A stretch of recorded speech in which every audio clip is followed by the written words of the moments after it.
मिट्टी के सकोरे की भी आप जला सकते हैं। जोत में मिट्टी का सकोरा बहुत ज्यादा प्रभावशाली है, बस इतना है उसमें घी तेल ज्यादा लगता है, थोड़ा उसका खर्चा ज्यादा बढ़ जाता है, इससे 2.5 गुना ज्यादा लगता है उसमें। जो प्राचीन काल में जो जोतें जलती थी उसी का ही ज्यादा विधान माना गया।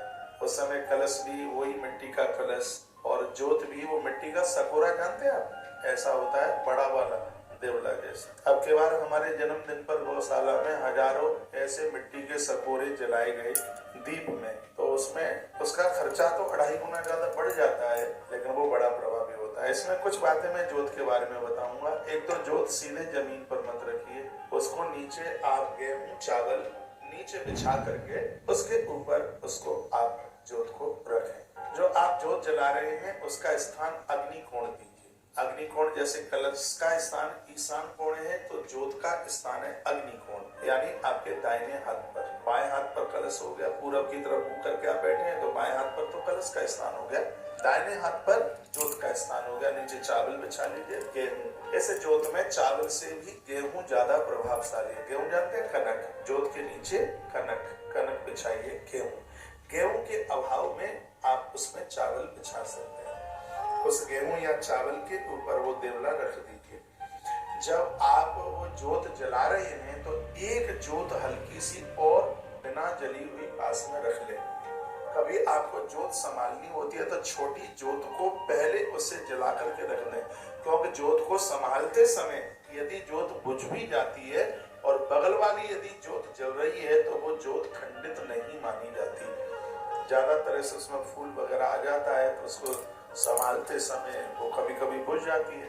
तो एक जोत आपके बगल में जल रही है तो फिर वो खंडित नहीं मानी जाती, वो अखंड ही होती है। बुझ गई है तो बगल में जो जल रही है उससे उसको जला दीजिए। इसमें आप कलावे की जोत बना लें। कलावे के साथ में थोड़ा सा हाथ में कपूर लगा करके उसको बांटें, उसको रस्सी की तरह उसको बांटें।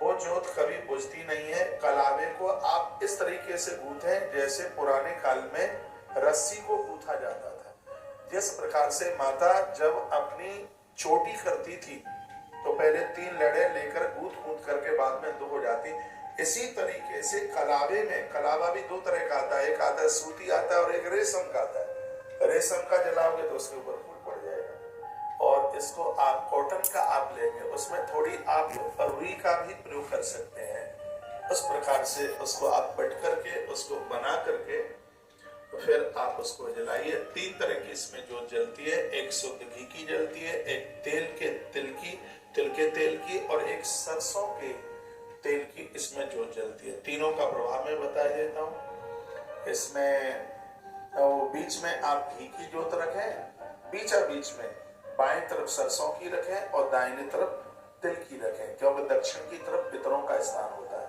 तो तिल का तेल दाहिनी तरफ, बाईं तरफ सरसों के तेल की, ठीक बीच में आप घी की आप जोत रखिए। मुझे विश्वास है कि इतनी बात आपकी समझ में जरूर आई होगी।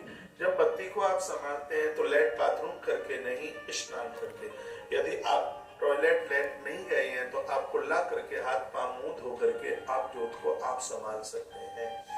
तो इस तरीके से जोत का अपने आप में बहुत बड़ा प्रभाव है। जैसे माँ की पूजा होती है ऐसे ही जोत की पूजा नित्य होती है। तो जोत के नीचे कुमकुम है और फूल इत्यादि से उस जोत को पूजा जाता है और माँ जोत से अति प्रसन्न होती है।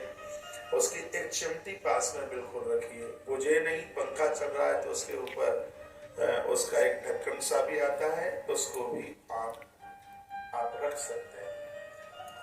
किसी कारणवश यदि जोत बुझ जाती है तो मन हल्का मत कीजिए, आप फिर आरती करें माँ की। ये देखो, ये विधान आपको कोई नहीं बताएगा।